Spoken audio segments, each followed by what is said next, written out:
O artigo 2º, que trata da Lei 9.296 de 1996, que é a lei da nossa aula de interceptação telefônica, ela traz as hipóteses de cabimento de interceptação telefônica. Aí você olha a lei e fala, não, professor, não é não. Tá falando aqui, ó, quando não será admitida. Aqui não está trazendo as hipóteses de admissibilidade. Está trazendo as hipóteses de inadmissibilidade. Por isso mesmo, você vai interpretar a contrário sensu. O artigo 2º diz, não será admitida a interceptação de comunicações telefônicas quando ocorrer qualquer das seguintes hipóteses.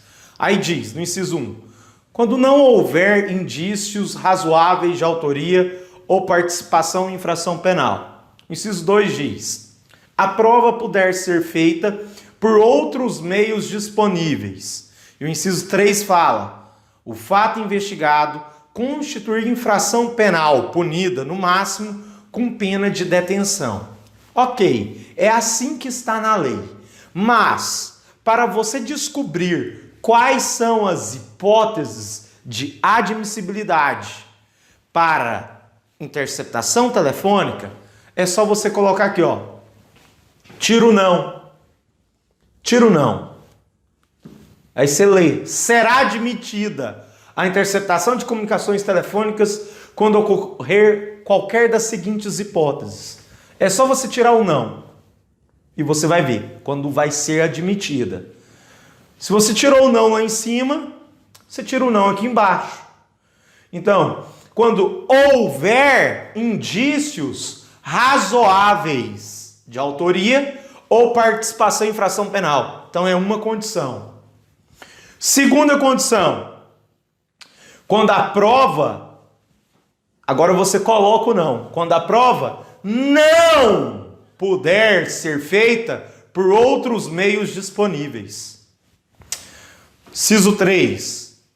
Quando o fato investigado constituir crime com pena de reclusão. Então são os três requisitos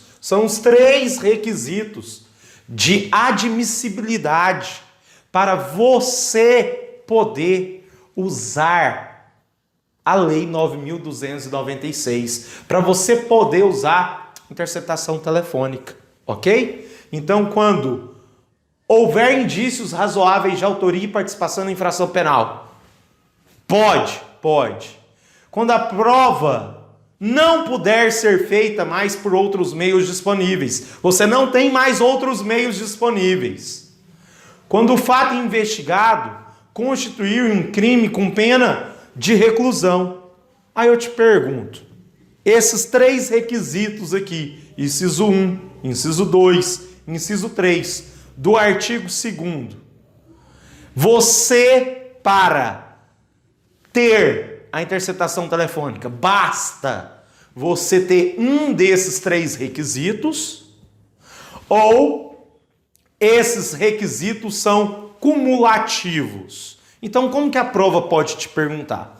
Os requisitos de admissibilidade para interceptação telefônica são alternados ou são cumulados. O que é cumulado?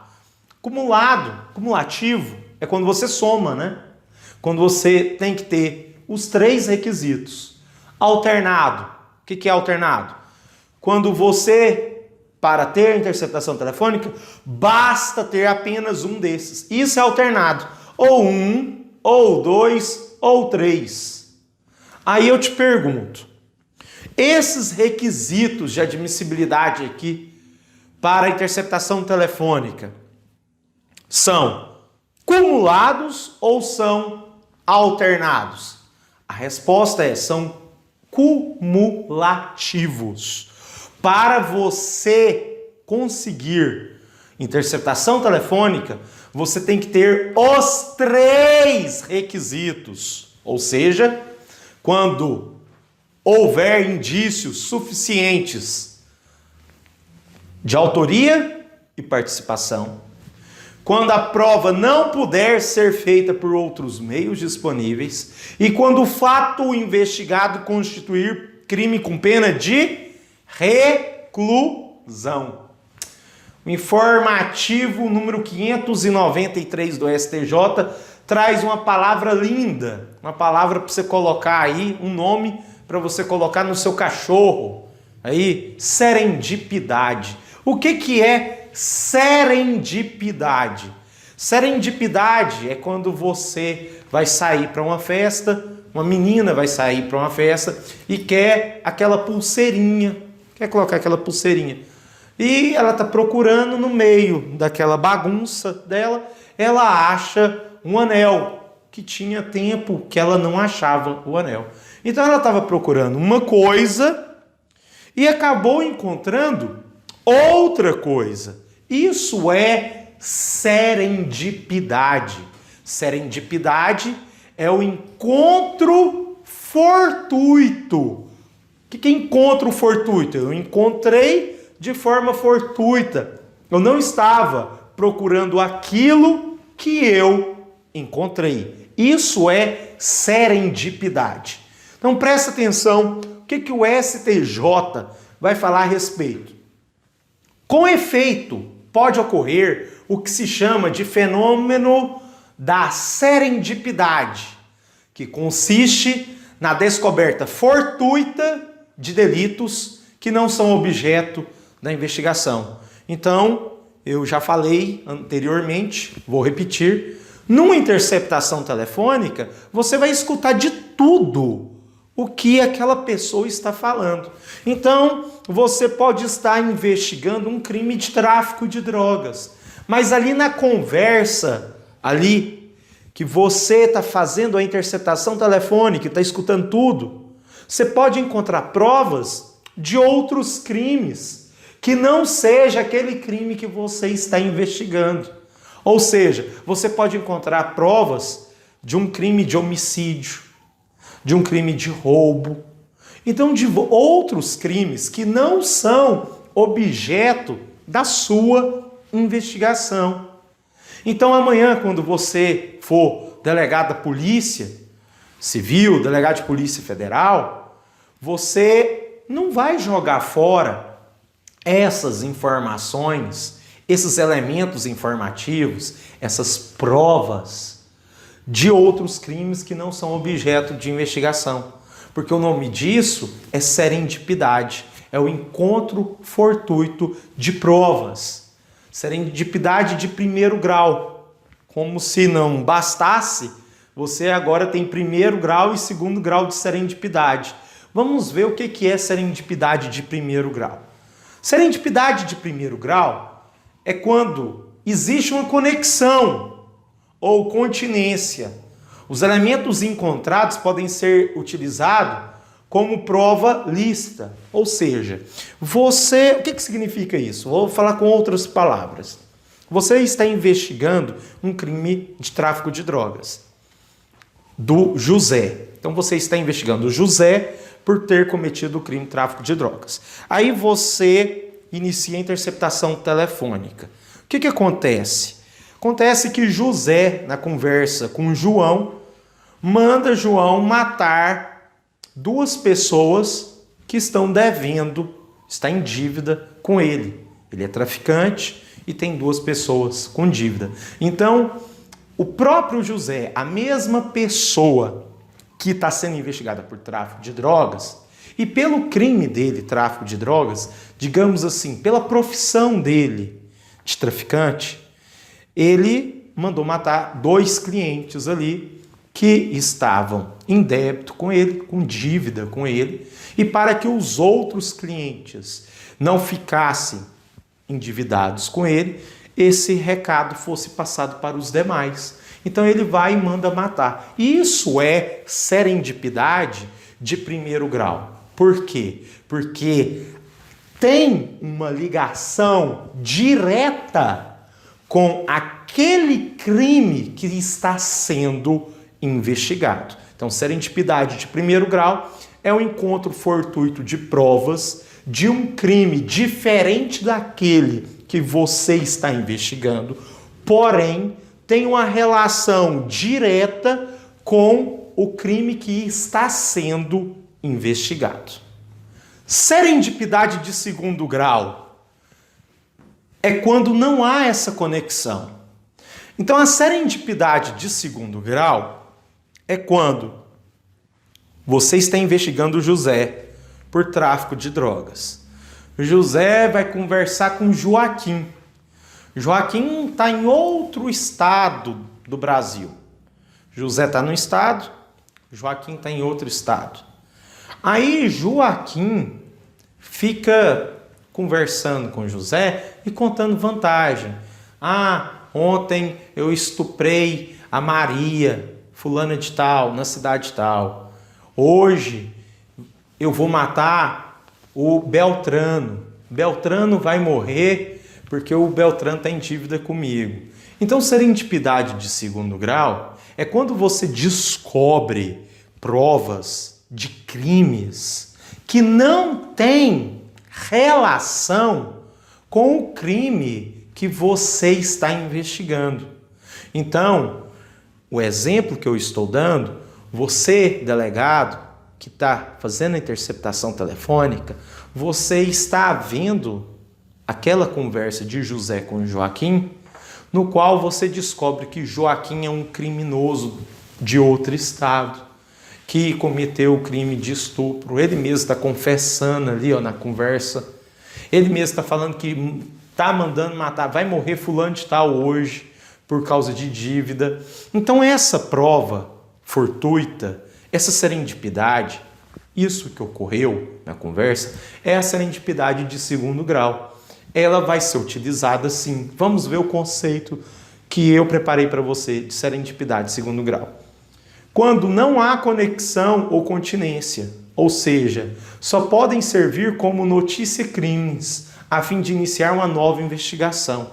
Então, como não tem conexão com o crime que eu estou investigando, isso vai servir para eu iniciar uma nova investigação, um novo inquérito policial contra uma outra pessoa. Ou, se não for ali da atribuição daquele delegado, se não for da competência daquele juízo, serve para eu encaminhar para o delegado que tenha aquela atribuição. Ou para que eu possa mandar para aquele juízo, para aquele juiz que tenha competência. Então vai ser uma notícia crimes, entendeu? Então vai ser válida. Eu vou aproveitar aquilo, essa informação, para iniciar uma investigação. Talvez essa pessoa nem está sendo investigada, ou talvez essa pessoa está sendo investigada. E isso vai ajudar a fundamentar melhor as provas contra essa pessoa. Então não há desperdício quando você consegue ali, em uma interceptação telefônica, por serendipidade, aproveitar. Agora vamos falar na prática. O que aconteceu no caso do Lula, no Tchau Querida? Quando o telefone do Lula estava sendo interceptado e a presidente, então, no momento, presidente Dilma ligou para ele e teve o famoso Tchau Querida, não teve nenhuma ilegalidade nessa questão. Por quê? Porque você não estava interceptando o telefone da presidente. Porque quem vai investigar, quem tem essa atribuição, não é a Justiça Federal, é o STF. Então é o STF que vai investigar, vai julgar, processar presidente da República, certo? Ele que tem competência. Não é competência da Justiça Federal. Mas você não está investigando a Dilma naquele momento. Você não estava investigando o presidente da República. Você está investigando o Lula. E sim, a justiça competente é a Justiça Federal. Então eu quero que você entenda. Aquela conversa realizada entre a Dilma e o Lula Não foi ilegal. Por quê? Porque você está investigando é o Lula. Então, toda a conversa que teve com o telefone do Lula, paciência. É prova no processo do Lula, tranquilo. O que aconteceu no STF, a polêmica que gerou? É que aquela prova, essa interceptação telefônica, ela se tornou pública. Então a polêmica girou em torno disso, ela se tornou pública. E o juiz deveria encaminhar aquela informação para o STF, ver se ele vai usar aquilo contra a presidente da República, a Dilma, ou não. Ponto. Num processo contra a Dilma. É outra história. Então, no processo do Lula, perfeito. É válido. Porque o telefone que está sendo interceptado não é o telefone da presidente da República. É o telefone do ex-presidente da República, que não tem mais foro por prerrogativa de função. Porque quando a pessoa se torna ex-presidente, ele não tem mais foro por prerrogativa da função, porque o foro não é da pessoa. O foro não é da pessoa. O foro especial é do cargo. Então presta atenção. Foro por prerrogativa da função. Se ele não está mais naquela função, se ele não está mais no cargo de presidente da República, ele não tem esse foro por prerrogativa da função. Então, se eu estou interceptando o telefone do Lula, ok, problema é da pessoa que vai ligar para ele. Então, eu vou escutar todas as chamadas recebidas e todas as chamadas realizadas por aquele telefone, independente se a pessoa tem foro por prerrogativa ou não. Porque o telefone que está sendo interceptado é um telefone ali que era da competência da Justiça Federal, ok? Então aí, azar foi da pessoa que tem um foro por prerrogativa da função ter ligado para uma pessoa que não tem foro por prerrogativa da função. Então, aquela conversa é válida no processo do Lula, ok? Aí o que o STF falou e o que aconteceu no seriado brasileiro da Netflix, muito bom, recomendo o seriado, porém derrapou algumas vezes, principalmente agora nessa segunda edição do ano de 2019, certo? A respeito do prazo da interceptação telefônica. Vamos lá. Falou-se no seriado que o prazo era de 1 semana. Errou. O prazo da interceptação telefônica são de 15 dias.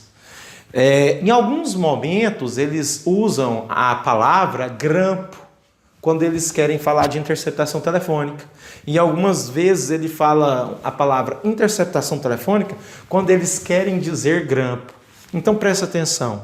Quando a interceptação telefônica ela é legal, ela foi autorizada pela justiça, pelo juiz, e ela está obedecendo o rigor da lei, dessa lei que estamos trabalhando, não há de se falar em grampo, porque é uma interceptação telefônica. Interceptação telefônica legal. Quando não tem autorização judicial e quando não obedece o rigor da lei, eu não posso chamar isso de interceptação telefônica. Eu tenho que chamar de grampo, porque grampo é o ilegal. Então, interceptação telefônica é quando é legal, grampo é quando é ilegal. Prazo da interceptação telefônica não é de 1 semana. Prazo da interceptação telefônica são de 15 dias. Então, esses foram alguns deslizes que a Netflix cometeu. Poderia ter contratado uma pessoa especializada em interceptação telefônica ali para dar um suporte, né? Poderia ter contratado aí o professor José Carlos. Fica a dica aí, Netflix. Nunca te pedi nada, me contrata. A interceptação telefônica no telefone do ex-presidente Lula não foi ilegal, ok? Eu quero que isso fique claro. O STF STF depois teve decisão ali falando que ela foi ilegal. Mas eu não vou entrar no mérito do STF, porque o STF, venhamos e convenhamos, com todo o respeito à nossa Corte Suprema do país, tem decisões ali muito absurdas. Infelizmente, essa é a verdade. Não deveria ser assim.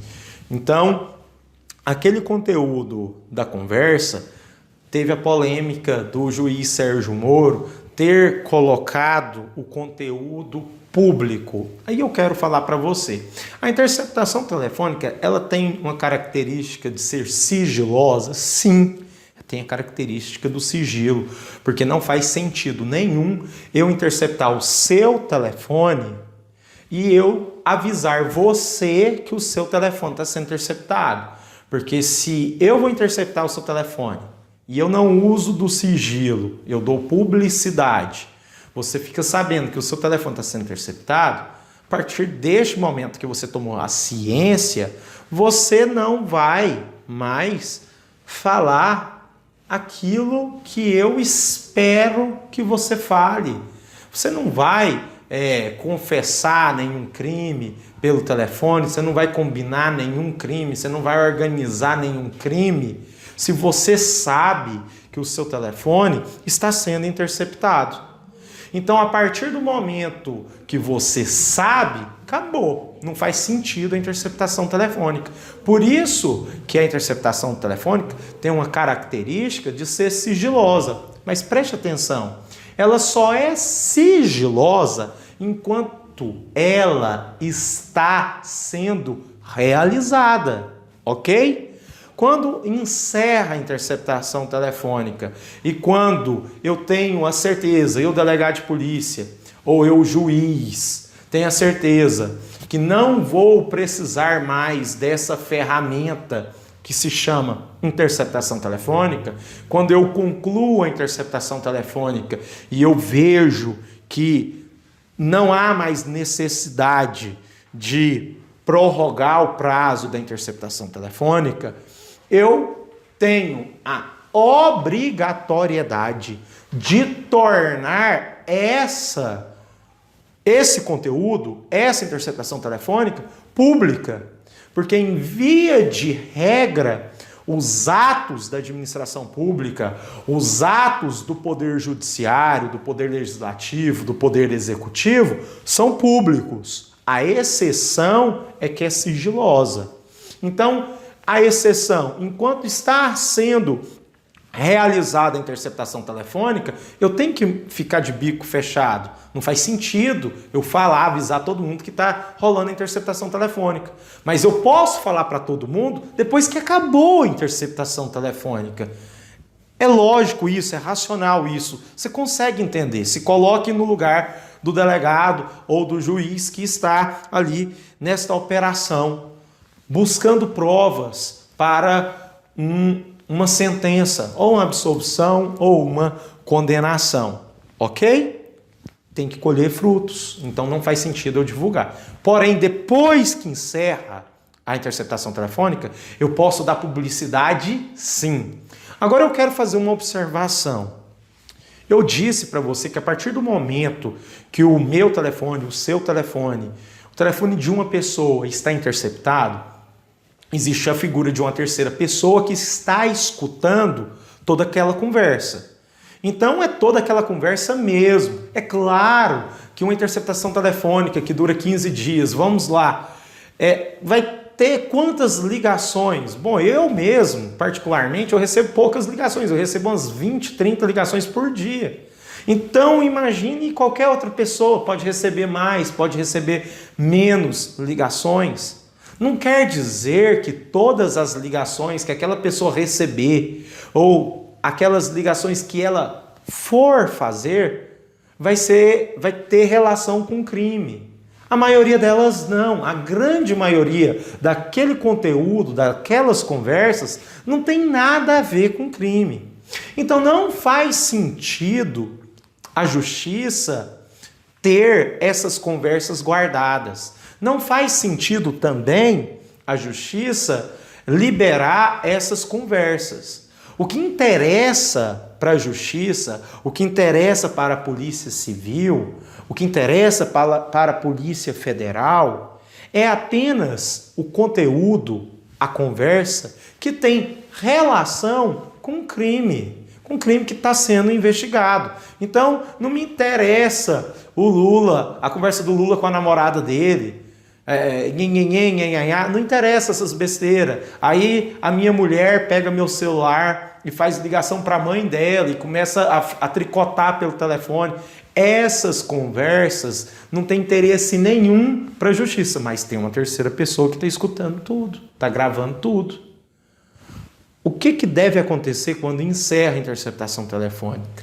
Quando encerra a interceptação telefônica, deve ser destruída toda a conversa, toda a mídia, todo o conteúdo que não interessa para a justiça. Então você só vai armazenar, você só vai dar publicidade para o conteúdo que interessa à justiça. Aquele conteúdo da pessoa fofocando no telefone, aquilo lá tem que ser inutilizado, aquilo lá tem que ser destruído, aquilo lá não tem que colocar no processo. Então, o que eu vou colocar no processo, o que eu vou dar publicidade é apenas o conteúdo que interessa à justiça. Pegou o bizu? Então, vamos lá. Descobertos fortuitamente. Então, serendipidade, é a descoberta fortuita de provas, STJ. Descobertos fortuitamente durante o monitoramento judicialmente autorizado, novos fatos criminosos com a consequente identificação de pessoas, inicialmente não relacionadas no pedido da medida probatória, tais como, ora paciente, mas que possuem estreita ligação com o objeto da investigação, é válida a interceptação telefônica como meio de prova. É o que eu falei da serendipidade. Você está investigando um crime de tráfico de drogas, mas através daquela interceptação você descobriu outros crimes, exemplo, corrupção, ok? Ou qualquer outro crime. Então eu vou aproveitar essa interceptação telefônica, sim. Pegou o bizu? As provas resultantes de uma interceptação judicialmente autorizada não podem ser interpretadas como ilegais ou inconstitucionais, simplesmente porque o objeto da interceptação não era o fato posteriormente descoberto. Até porque seria impensável entender como nula toda prova obtida ao acaso. Artigo 2º, parágrafo único. Em qualquer hipótese, deve ser descrita com clareza a situação objeto da investigação, inclusive com a indicação e qualificação dos investigados, salvo impossibilidade manifesta devidamente justificada. Ou seja, quando o delegado de polícia vai pedir uma interceptação telefônica, ou quando o promotor de justiça vai pedir uma interceptação telefônica para o juiz, que é o juiz que decide se vai ter ou não, eles têm que deixar bem claro o objeto de investigação, o nome completo da pessoa, o número de CPF, o RG, o endereço, o estado civil, a profissão, qual é o crime que nós estamos investigando, por que nós estamos pedindo essa interceptação telefônica, demonstrar para o juiz que estamos fazendo de tudo para adquirir provas e nós já fizemos no passado de tudo para ter essas provas sem ter a necessidade da interceptação telefônica. Mas nós temos que demonstrar para o juiz que não estamos conseguindo obter mais informações, não estamos conseguindo obter novas provas sem a interceptação telefônica. Então temos que esclarecer o porquê que estamos pedindo essa interceptação telefônica e demonstrar que já estamos investigando esta pessoa há um tempo considerável, já temos muitos indícios que ele é o autor do crime, que o crime existe e que chegamos no momento que estamos no atoleiro. E a interceptação telefônica é aquela bala de prata, é a última rácio, é a última ferramenta que eu estou indo para o juiz pedir a interceptação telefônica porque é o último caso. Então isso tem que ser demonstrado. Aí você vai apresentar todos os números de telefone que aquela pessoa tem no nome dela, todas as operadoras, telefone fixo, tudo. Mostrar tudo para o juiz e aí sim o juiz vai decidir se vai autorizar para você a interceptação telefônica ou não. Então, o juiz, analisando o pedido do promotor de justiça ou do delegado de polícia, ele vai ver se vai conceder a interceptação telefônica ou não vai conceder. Por isso tem que ser tudo bem discriminado, como fala o artigo 2º, parágrafo único da lei. Artigo 3º. A interceptação das comunicações telefônicas poderá ser determinada pelo juiz de ofício ou a requerimento. Hipótese número 1. Autoridade policial. Quem é a autoridade policial? Anota aí. A autoridade policial é o delegado de polícia. Então vamos lá. Autoridade policial na investigação criminal. Segunda hipótese. O representante do Ministério Público. Quem é o representante do Ministério Público? Promotor de justiça. Ou a sua prova pode trazer um novo nome. Parquet. Escreve parquete com T mudo. Então, parquet é promotor de justiça, é o Ministério Público. Então, inciso 2. Do representante do Ministério Público na investigação criminal e na instrução processual penal. Então, são as hipóteses de quem pode pedir para o juiz a interceptação telefônica. Prova emprestada. Os elementos informativos de uma investigação criminal ou as provas colhidas no bojo da instrução processual penal, desde que obtidos mediante interceptação telefônica devidamente autorizada por juízo competente, admitem compartilhamento para fins de instruir procedimento criminal ou mesmo procedimento administrativo disciplinar contra os investigados. Então, aquelas informações eu posso utilizar como prova emprestada, é o que eu já falei. Tudo aquilo que você descobriu não vai ser jogado fora. Tudo aquilo que você descobriu que é crime, que é ilegal, que é ilícito, você não vai fazer vistas grossas. Você vai salvar tudo aquilo ali e vai servir como prova emprestada. Entendeu? Artigo 4º. O pedido de interceptação de comunicação telefônica conterá a demonstração de que a sua realização é necessária à apuração de infração penal, com indicação dos meios a serem empregados. Parágrafo 1º. Excepcionalmente, o juiz poderá admitir que o pedido seja formulado verbalmente, desde que estejam presentes os pressupostos que autorizem a interceptação, caso em que a concessão será condicionada à sua redução a termo. Então, o que está sendo falado aqui no parágrafo 1º do artigo 4º da lei? De forma excepcional, o delegado ou promotor de justiça pode chegar no juiz e chegar lá, bater na porta e falar, verbalizar, forma oral, fazer o pedido oral. Excelência, desculpa o incômodo e tudo mais, mas pela urgência da causa, eu não tive tempo de redigir um pedido solicitando interceptação telefônica. Ele vai e esclarece para o juiz, aconteceu isso, e o juiz está analisando. Aí o juiz fala, não, ok. O juiz pode pensar ali, já dá a resposta, sim ou não, que pode ou não pode realizar a interceptação telefônica. Suponhamos que o juiz acabou de escutar o promotor de justiça ou acabou de escutar o delegado de polícia e ele concordou com o que o promotor falou, concordou com o que o delegado falou, não, realmente cabe interceptação telefônica, beleza, eu autorizo. E o juiz vai virar para eles e vão falar assim, quando você tiver um tempinho, chega lá na sua delegacia ou chega lá no seu gabinete, você escreve, passa tudo isso que você falou para mim por escrito. Isso significa reduzir a termo. Ou seja, todo aquele pedido que você fez para o juiz, agora você vai passar por escrito. Por quê? Porque o juiz, ele tem que arquivar tudo, ele tem que fundamentar tudo. Não é porque ele é juiz que ele pode conceder as coisas à torta e à direita. Não, ele é um prestador de serviço. O juiz é um funcionário público. Então ele não pode dar as decisões, porque eu concordo ou porque eu não concordo. Não, ele tem que fundamentar tudo. Então, tem que ser reduzido a termo. Se você chegou para o juiz, você é delegado de polícia ou você é promotor de justiça, chegou no fórum, chegou lá na sala do juiz e fez o pedido oralmente, ok, isso é a exceção, isso não é a regra.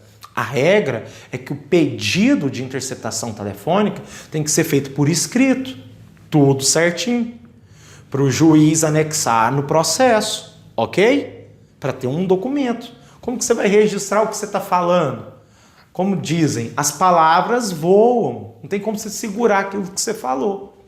Então, vamos fazer a coisa organizada, vamos passar tudo para o papel. O juiz fala isso para você, delegado, para você, promotor. Você chega lá na sua sala, passa tudo aquilo que você falou, você redige e manda para o juiz logo em seguida. Mas quando o juiz autoriza a interceptação telefônica, você já pode sair de lá do gabinete dele, da sala dele, e iniciar a interceptação telefônica. Aí depois, quando você tiver um tempinho, você passa aquilo tudo por escrito e manda para o juiz. Então, eu quero que você entenda. Você pode fazer um pedido de interceptação telefônica oral, verbalmente? Resposta, sim. Mas é a regra? Não. É de forma excepcional, porque a regra é que você tem que fazer por escrito. Essa observação você tem que ficar com ela na sua cabeça. Dada a urgência da medida, permite-se que o pedido seja feito de forma verbal. Então, dada a urgência. Parágrafo 2º. O juiz, no prazo máximo de 24 horas, decidirá sobre o pedido, mas pode ser que o juiz decida na mesma hora. Você viu que é um prazo máximo de 24 horas, mas ele pode decidir ali naquela conversa que está tendo com você, promotor de justiça, com você, delegado de polícia.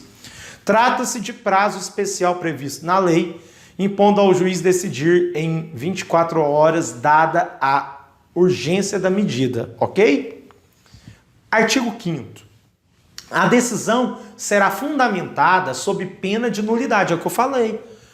O juiz não pode decidir e não fundamentar.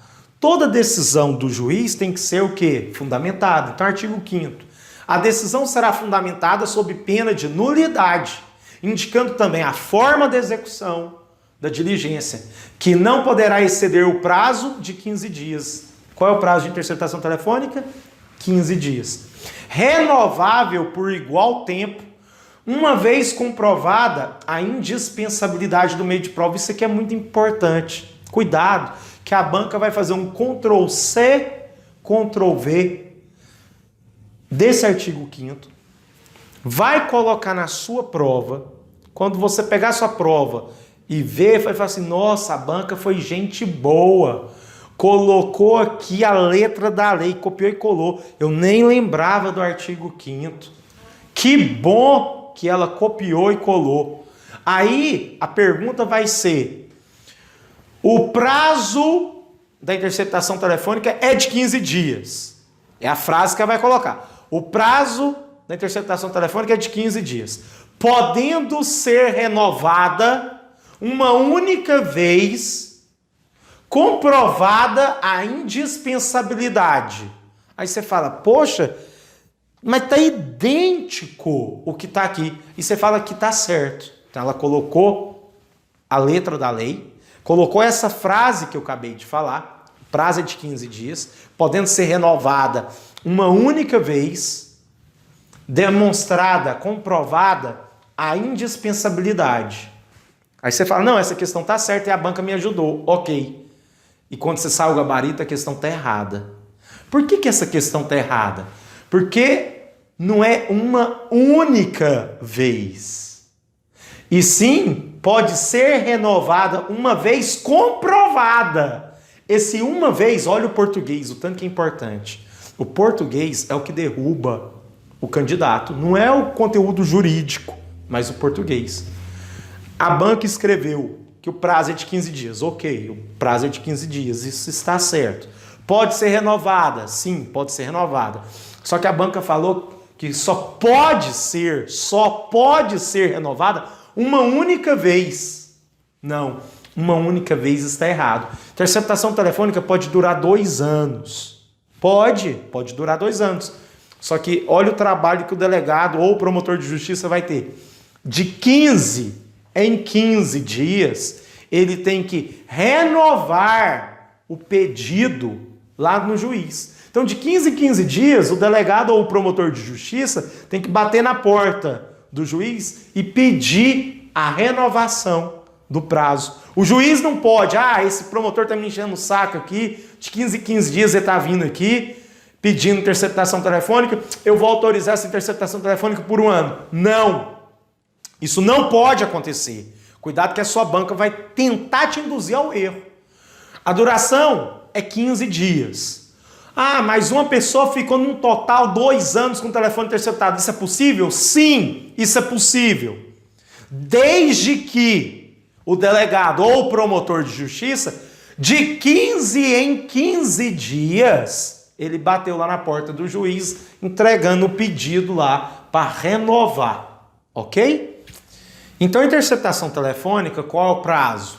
O prazo é de 15 dias. Pode ser renovada? Pode. Quantas vezes a interceptação telefônica vai poder ser renovada? Resposta: quantas vezes forem necessárias. Então, o prazo da interceptação telefônica são de 15 dias. Pode ser renovada? Sim. Quantas vezes pode ser renovada?